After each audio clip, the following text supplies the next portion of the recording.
Please, stage is yours. Thank you so much. Good morning, everyone. A warm welcome to all the naughty children in the back of the class. I see you. I've got my glasses on. I'm gonna ask you questions afterwards. Is artificial intelligence our friend or our foe? But before I try and answer that question, I quickly just want to do an experiment. Hang on a second. Hi, ChatGPT. It's Friday morning. It's early for most of us. What do you think is the energy level in this room? What's it like? It's quite accurate, huh? Okay, let me ask it one more question. ChatGPT, what is the ideal level of energy in this room at the end of this conference? Do you know this? Wait.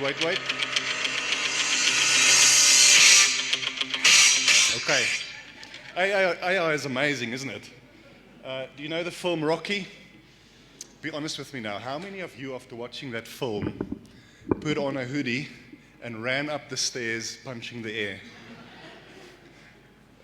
Thank you for your honesty. All right. Is this microphone my friend or my foe? Is a hammer or a knife your friend or your foe? It's neither, because it's neutral. This microphone is my friend because it helps me project my voice to you. But if I sneak around the corner and I hit you on the head with it, it is not a friend. A knife can be used if my family is hungry, to kill an animal, slaughter them, feed my family. But if I have a dispute with my neighbor, I can use that knife to kill him or her. So artificial intelligence is actually a term for a whole ecosystem of technologies. It's not really a thing, a single thing. It is like all tools we humans have created, by its very nature, neutral. The question is, in whose hands is it, and what do we do with it? And that makes it a friend or a foe. Now, we humans are not the only species on Earth that are tool creators. That's your wake-up call. See, that's why I played that cricket sound in the beginning. Many primates use tools, create tools. Even birds like a crow would, for instance, pick up a stone with its beak and throw it against an egg to crack it. So many species on Earth are tool users. But we are the only one that not only, or the only species that creates tools, but what distinguishes us from especially primates is that we create tools and use those tools to create more tools. That's what sets us apart. We are the most intelligent species on Earth, for now. With the trajectory of artificial intelligence in the next few years, we will no longer be the most intelligent entities on Earth. But I wonder if we are really that intelligent. Do you know that we are the only species that kill our own in mass? Think of genocide. Think of ethnic cleansing. Animals don't do that. And we are also the only species who are actively destroying the environment we're living in. Animals don't do that either. So now my question is, how intelligent are we really? But we're now standing at a place in our history as humans where we've never been before. If we think of generative AI, we now create tools that can create its own tools. For the first time in our history, our tools have become tool creators. And at this stage, it's mostly in the software realm. And those creations can be ChatGPT for a movie script or an article. But it is by itself creating. Soon it will enter the cyber-physical world. And what we mean with that is, think of 3D printing. You can actually create physical objects. You can actually manipulate the environment around you through artificial intelligence. But now what if that AI does it by itself? And what if we get to a point where we no longer control it? So I've been working in this field for many years, and the potential good we can do with technology is incredible, especially in areas like education, healthcare, potentially employment and other areas. It's a utopian view of where technology can take us.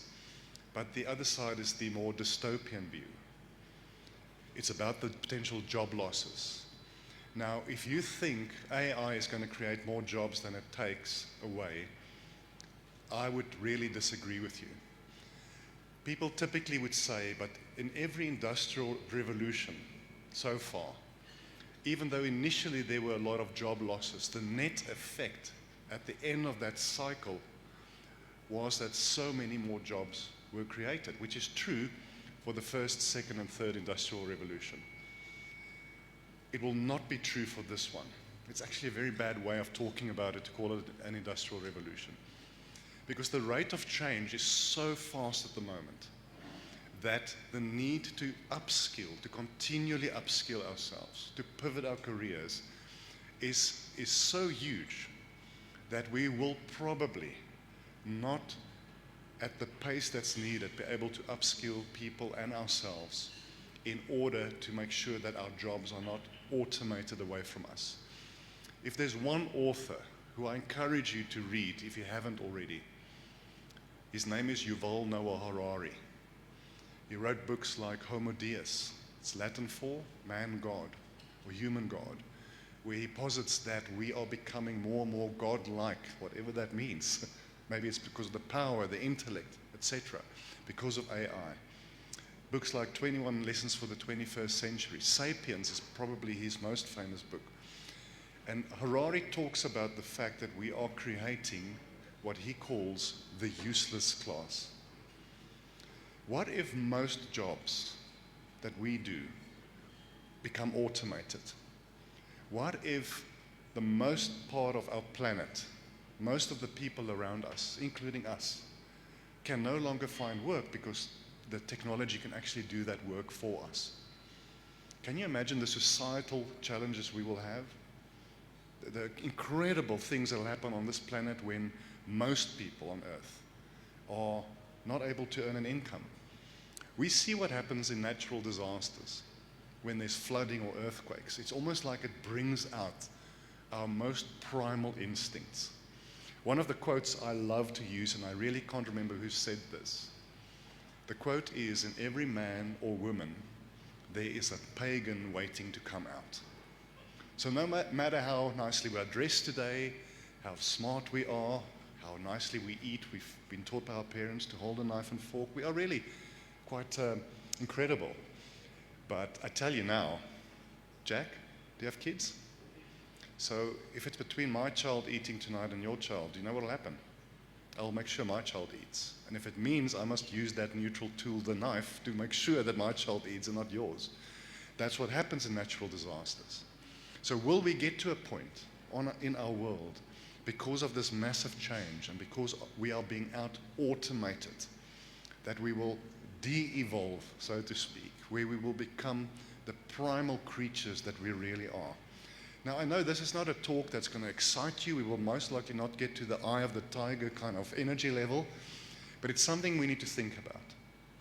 The other thing I also want to say is there's so much that makes us uniquely human that technology cannot do and probably will never be able to do. In the consulting work that I do and the training that I do, I encourage people, embrace this technology, but make sure that you balance it correctly. So if you bring in automation or AI into a team of human workers, the aim of that technology should be to alleviate them from the kind of work that humans were never supposed to do at the beginning or for a start. You know, that repetitive, mundane stuff, the reporting, the things you hate doing. Let the AI do that. That face-to-face time with customers, with colleagues. How do you AI that? How do you get an AI to walk past a colleague that looks really down, put your hand on their shoulder and say, "Are you okay? Do you need some time off? Can we maybe help you?" we've all experienced it. You know, when you work in a team, after a while you become more friendly, you start talking about stuff. And I've often experienced this when we all deal with stuff. But when you start speaking with people around you and they start opening up divorce, cancer, missing children, and so forth, then sometimes you realize, wow, I'm doing okay. How do you AI that? When you think about customer service, automate the things that is of low value. So here's an example. If you wake up tomorrow and there's nothing left in your bank account, you've been hacked. Now that's the way I feel on the 1st of every month after the debit order run. You know what's my saying? May the best debit order win. Because I work for myself and I tell you clients pay late, so it's always a bit of a worry. If I lose all the money in my account, I don't want to speak to a chatbot. I don't want to phone the contact center. I want to drive to the branch right now, and I want to stand there until the branch manager of that bank sorts it out. Yes, of course, it's money, but think of healthcare. Imagine our hospitals had an automated decisioning system about when you can go to the hospital. So your child is sick, he or she has high fever, 2 o'clock in the morning. Now you need to go into an app to schedule when you can go to the hospital. I want to go to the hospital now. I want to carry that child in my arms and run into those doors. I don't want the AI to figure out when a doctor can see me. So let's talk briefly before I end about creativity, because that's also what sets us apart from other species on Earth. Why do we create? It's largely to do, in my view, with consciousness, which is a term even today we struggle to define. What does it mean? Consciousness is self-awareness. Animals, as far as we know, don't have this. They are driven by instinct, fight or flight. Some of them are very smart. I know you think your lovely dog or cat is almost like a human, but they're not quite like us. Consciousness means I am aware. I am here, I am me. But it also allows me to remember the past.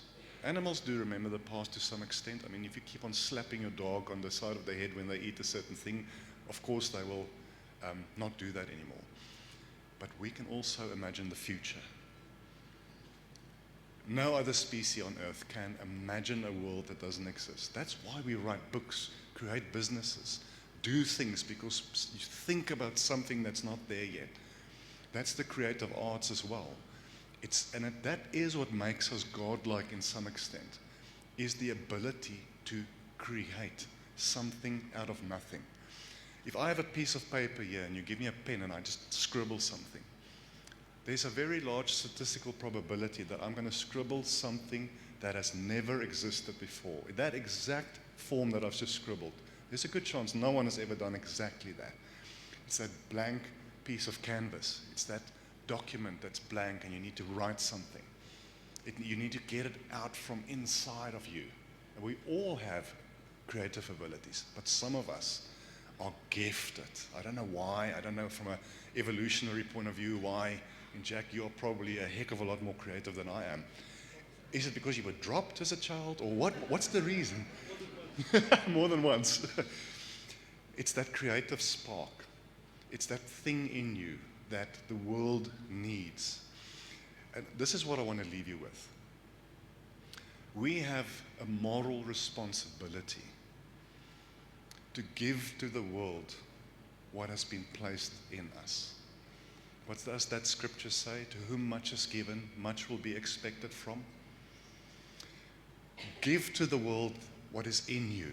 Get over those fears, which is so human. What will they think of me? What if they laugh at me? Help somebody. Be motivated to use that gift, that uniquely human gift that you have. We are going to grapple with this balance between technology and what we do, and especially the creative arts. Focus on the things that make you so unique. Use the technology for the stuff that you shouldn't have been doing in the first place in any case. So is AI our friend or our foe? Depends on who you ask. It depends on who is using it. And with that, I've just crampled a 3-hour workshop into 15 minutes. I hope it was helpful. Thank you very much for the opportunity.